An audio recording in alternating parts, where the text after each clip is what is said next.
Parece mentira, mas eu consegui descobrir o nome da raça do Kuma, e isso se ligará diretamente com um dos grandes mistérios do universo One Piece. Quer saber qual o nome dessa raça? Então se liga que o Grifo vai falar.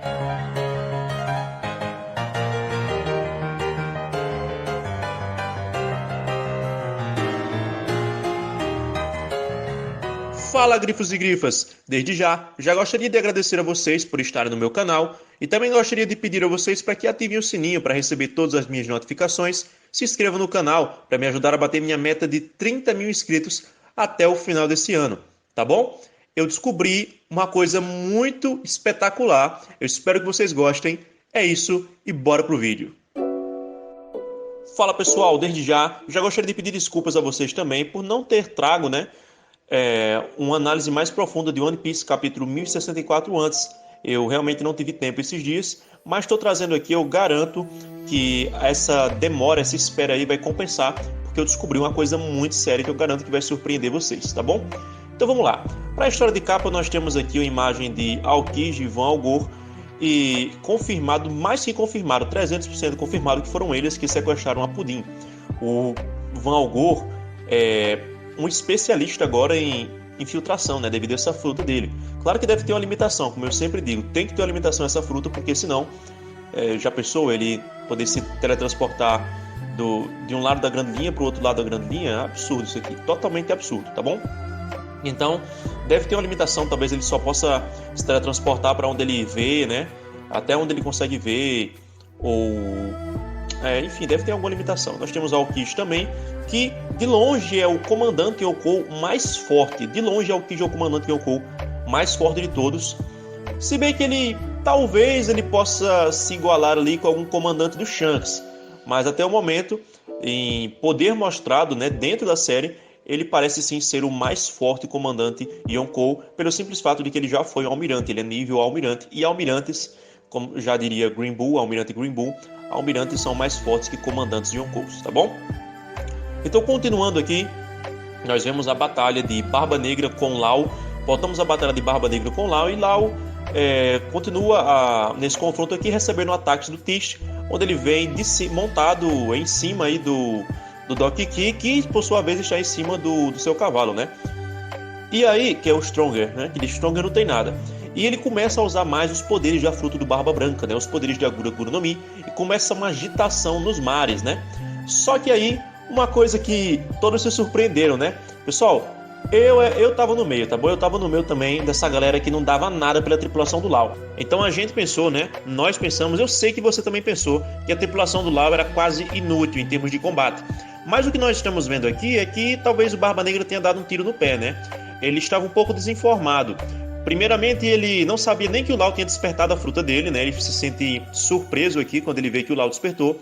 Ele estava meio desinformado quanto a isso.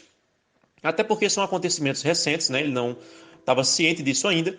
E ele também não sabia, assim como nós, que o bando do Law, isso mesmo, não são inúteis em termos de combate. Pelo contrário, eles são especialistas em combate na água, combate naval. E isso que acontece, eles vão para debaixo d'água.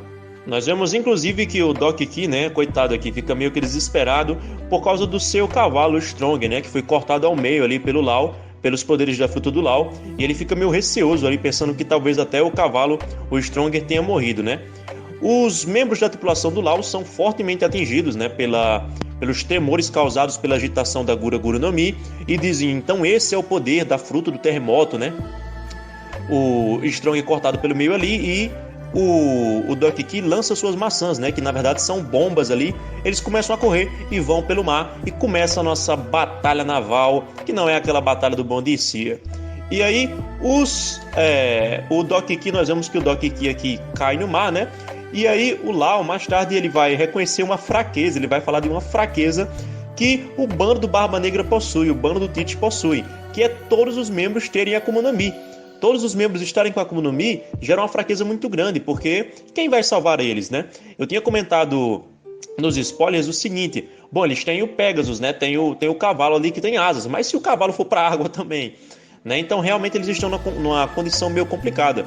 E é aí que nós vemos uma fala do Barba Negra muito interessante, Que é a seguinte, ele diz que os frutos os poderes dados aos membros da tripulação dele pelos frutos do diabo, né, pelas Akumas no Mi, compensam o fato deles estarem mais fracos, digamos assim, na água.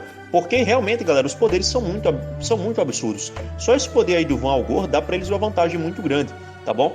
Uma coisa aí bem interessante também, né, é que o Law ele consegue atingir em cheio aí o Barba Negra. E esse ataque, galera, temos que assumir que foi bem poderoso, porque nós vemos aqui pelo mangá que o Barba Negra, inclusive, chega a sangrar pela boca, tá bom? Ele chega a sangrar. Então, assim, foi um ataque poderoso. O Law lançou, sim, uma onda de choque bem pesada aqui, tá bom? E quando o Barba Negra estava aí caindo em direção ao mar, como eu falei, chega aí esse cara que tá muito apelão agora, o atirador, o Van Algor, e acaba salvando o Tish, tá bom? Ele pergunta, inclusive, o seguinte, ó: devemos retornar ao navio, almirante? Aí ele diz: bobagem, né? Nós damos fim ao que começamos, ele diz, né? Então o Barba Negra não vai aparecer agora só porque ele levou um tapinha na bunda. Ele não vai sumir agora, né? E ele volta ao combate com Law, tá bom? Aí, do nada, uma explosão acontece ali em direção ao navio do Barba Negra. E aí eles descobrem o que é que está acontecendo. O bando do Law está atacando eles por debaixo d'água. Lembre-se que o Law comanda um submarino, tá bom, galera? Comanda um submarino. Então, o Tish vai ter uns problemas. Mesmo que ele saia vitorioso aqui, ele vai ter uns problemas com a tripulação do Law. Não só com o Law, mas com a tripulação do Law. Então nós temos uma cena aqui que é cortada para a Pudim, que está presa ali no navio do Barba Negra. E nós vemos a Pudim falando o seguinte: Mama os faria engolir suas palavras se ela ainda estivesse viva. E ela, inclusive, vem um balão aqui onde é dito o seguinte: a pessoa com quem estamos lutando agora é aquela que matou a Big Mom. Novas eras só acontecem quando velhas lendas são derrubadas. A Pudim não parece estar muito preocupada com o fato da mãe dela ter morrido. Se bem que a mãe dela morreu. Não, galera, a mãe dela não morreu. Como eu já expliquei em um vídeo passado, não tem condições um Yonkou ter morrido e nós não termos nenhum desenvolvimento mais profundo desse personagem, tá bom? Não tem condições isso não. Lembre que qualquer personagem aí que... Até aquele marido lá da Big Mom, né? Aquele marido lá, pai daquela menina que casou com o Capone Bege, até ele teve uma morte mais desenvolvida do que se a Big Mom supostamente teria morrido, né? E as últimas palavras da Big Mom, inclusive, foram: não pensem que podem me matar. Ela não disse derrubar, ela disse matar mesmo. Não pensem que podem me matar. Uma boa pista aqui do Oda que ela não morreu, então nós ainda vamos ver ela. Ela pode estar até acidentada aí, bem quebrada, mas que ela morreu, ela com certeza não morreu.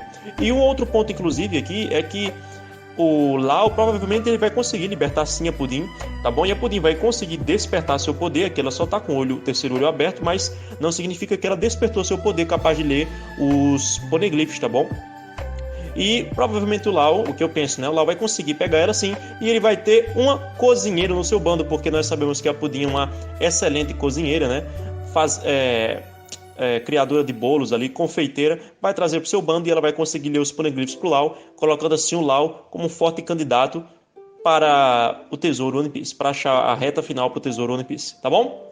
E aí, pessoal, nós temos dois ataques que se chocam. Um é o ataque do Law, utilizando sua espada, e outro é o ataque do Barba Negra, utilizando ali a fruta do Barba Branca, só que em seguida ele começa a usar o poder da sua fruta das trevas, fruta da escuridão, né, para anular os poderes da fruta do Law. E o Law fica ali numa reação meio que sem saber o que está acontecendo, e dessa vez nós vamos, nesse momento, nos próximos capítulos, né, nós não vamos ter capítulo próxima semana, nós vamos começar a ver o Law em alguns apuros, talvez. Por quê? Porque o grande destaque do Law, pessoal, é a sua fruta. A sua fruta tem um poder insano, e se o Barba Negra conseguir realmente fechar esse ataque aqui, né, o Law vai se sentir muito ameaçado, tá bom? Porque ele só vai ter o Haki praticamente. E é por isso que o Shanks é um grande oponente para o Barba Negra, porque o Shanks não tem fruta, tá bom? Continuando aqui, nós temos uma outra cena cortada que nos mostra a Kaino comentando como é chato, né, frustrante ser almirante da frota, porque ele vai ter que esperar a luta acabar. Ele está ciente da luta que está acontecendo ali entre Law e Tish, só que eles vão ter que esperar a luta acabar. E o que dá a entender é que ele queria ir para o confronto logo, entrar ali no meio, né? E ele não pode fazer isso. Então talvez, inclusive, a gente veja também o Akainu renunciando, inclusive, o posto de almirante da frota. É uma possibilidade que eu acredito que seja bem interessante, tá bom? E nós cortamos aqui de novo para a ilha Egghead, vemos um pacifista que estava querendo atacar os Chapéus de Palha que estavam ali com a Bonnie, né? Só que a Bonnie consegue transformar eles, né, em uma idade diferente, alguns ficam mais novos, outros mais velhos, né? O Jinbe fica mais novo.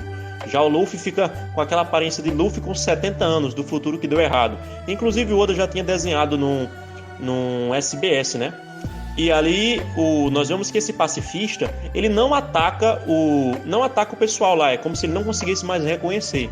E alguns têm levantado umas dúvidas, né, a respeito do seguinte: poxa, mas os pacifistas eles conseguiram reconhecer o Sogeking, né? Conseguiram reconhecer o Usopp, mesmo que no cartaz dele estivesse o Sogeking. Como pode isso então? Bem, a única coisa que estava disfarçando ali mais do Sogeking era o rosto dele, né? Talvez o pacifista consiga analisar todo o corpo, etc, né? E como eles estavam aqui mais velhos, talvez não tenha dado para perceber. Ou também, esse pacifista pode ser diferente, tá bom? Não necessariamente é igual àquele do QG da Marinha. Então tem essas possibilidades aí. E aí, nós temos uma imagem aqui muito interessante que nos mostra o antigo rei Kuma, né? O tirano Kuma, e ele parece muito, mas muito nessa imagem aqui com o Barba Branca. E se você conhece o Oda, você sabe que dificilmente ele coloca uma coisa em vão no seu mangá. Lembre-se que ele desenhou a silhueta de Nika, Deus do Sol, e agora nós temos o próprio Luffy na silhueta do Nika, Deus do Sol, tá bom? Então assim, é bem interessante que ele tenha feito isso, e com mais um destaque, que a Bonnie vai dizer que o Kuma é de uma raça diferente, né? Primeiramente, antes de eu comentar sobre isso, o Jinbei comenta que ele era um rei tirano, etc, né? E a Bonnie, inclusive, fica com raiva, né? Fica com raiva porque diz que... inclusive, ela mete um espada de luz ali, um sabre de luz ali, né? No Jinbei, né? Tenta atacar o Jinbei e diz que o pai dela não era um tirano. E realmente, pessoal, pelas imagens que nós temos, pelo que nós sabemos, o Kuma não era um tirano. O Kuma nunca foi um tirano, ele era uma pessoa boa. Então, por que ele ficou como um tirano? Bem, por que as pessoas boas são tidas como ruins em One Piece? Alguma coisa aconteceu, pessoal. O governo mundial, por exemplo, pode ter feito uma espécie de lavagem cerebral na cabeça das pessoas ali, né? Feito um atentado de repente e dado um jeito de colocar a culpa no Kuma. É isso que pode ter acontecido. Lembre-se do que aconteceu em Dressrosa, o que do Flamengo fez, tá bom? Então é possível que isso tenha feito com que o Kuma acabasse pegando essa fama de tirano, mas dizer que o Kuma era um tirano, eu penso que não, tá bom? Sou inclinado a pensar que não. O Kuma, ele era, né, vamos dizer assim, membro do exército revolucionário. Eu não acredito que ele tenha feito isso. E aí a Bonnie diz, né, meu pai sempre disse que era parte de uma raça especial. Olha só que curioso, meu pai sempre disse que era parte de uma raça especial. Algumas coisas são bem interessantes, né? Isso traz algumas coisas bem interessantes. Primeira coisa é que talvez o Kuma ele não seja realmente o pai biológico da Bonnie, né? Porque ela diz o seguinte, ó, meu pai sempre disse que ela é de uma raça especial, mas ela não diz nada a respeito dela. Então fica a possibilidade aí no ar de que talvez ela seja uma filha adotada, né? Como a filha do Shanks ali, que não é filha biológica dele, é apenas por consideração, tá bom?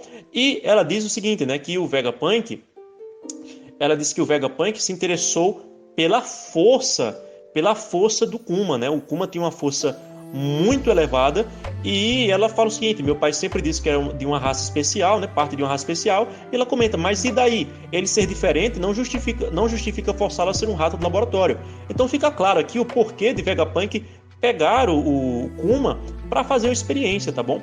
O que é que levava o Vegapunk a fazer isso? Pelo menos o motivo que a Bonnie deixou claro aqui. A força física de Kuma. Guarde isso, a força física. Ele poderia ter escolhido diversas raças, mas escolheu qual raça? Escolheu a raça do Kuma. E não é à toa, pessoal, não é à toa que o Kuma aqui foi desenhado com aparência que lembra a aparência do Barba Branca, esse queixão, nessa mandíbula aqui diferenciada, tá bom? Lembre-se que, fora essas semelhanças aqui com Barba Branca, claro que o que eu estou passando aqui é uma possibilidade, né? Não estou batendo o martelo, mas é o que parece para mim, é o que fecha mais esse quebra-cabeça para mim. O Kuma, além de ele ter essa semelhança aqui nesse desenho com Barba Branca, né? Sabemos que o Vegapunk escolheu o Kuma por causa da força física do Kuma. E curiosamente, como é que o Barba Branca, que também era um ser bem diferenciado, né? Em altura eles eram bem semelhantes, e também nessa aparência aqui, nesse queixo, nessa mandíbula aqui, qual era a alcunha mesmo do Barba Branca? Alguém lembra? Isso mesmo, o homem mais forte do mundo. Barba Branca era tão forte a ponto do Oda dizer que no seu auge ele era mais forte em força física que o próprio Kaido. Então, olha, imagina o tamanho da força do Barba Branca. Porém, o mais curioso não é isso, mas sim uma coisa que eu notei, e vocês podem até me chamar de louco, mas vejam só, pessoal, eu acho que eu descobri o nome da raça do Kuma, e isso está totalmente ligado com um dos maiores mistérios de One Piece. Quem são os deuses, de onde eles vieram, quem são os celestiais em One Piece, os lunares, né? Eu acho que eu descobri sim, e me diz aqui se faz sentido ou não o que eu descobri. Veja bem, note que nós temos algumas peculiaridades no rosto de Kuma que lembra o rosto do Barba Branca, né? E uma das coisas mais fortes aí, você pode ver em algumas imagens, é justamente esse queixo deles, né? Essa mandíbula forte, que é diferenciada tanto no Barba Branca quanto no Kuma. Nós não vemos praticamente ninguém com essas peculiaridades. Vemos inclusive essas duas voltinhas aqui, ó, que são bem curiosas, né? E muitas coisas que nós pensávamos que era brincadeira que o Oda fazia, hoje em dia nós sabemos que não, que na verdade é sério, que na verdade ele tem um motivo pelo qual ele fez aquilo ali, né? Você lembra daquele personagem que usava uma chupeta lá em Dressrosa, que nós pensávamos que era só palhaçada do Oda, e depois já ficamos sabendo que tem toda uma história por trás. Então talvez essa aparência do rosto de Kuma, do rosto de Barba Branca, né? Ela não seja apenas brincadeira, apenas um traço aleatório do Oda, mas sim tem alguma ligação com uma doença que existe na vida real, chamada de querubismo. Isso mesmo, querubismo. E por que essa doença é chamada de querubismo? As pessoas que pegam essa doença, né, que adquirem essa doença, eu nem sei se essa doença se pega ou se é genética. Acho que é genética, enfim. O que acontece? Essa doença, ela causa essa deformação na mandíbula, né, deformação nas bochechas, mas ela é chamada de querubismo porque ela lembra as antigas imagens de querubins da Idade Média, né, de anjos da Idade Média.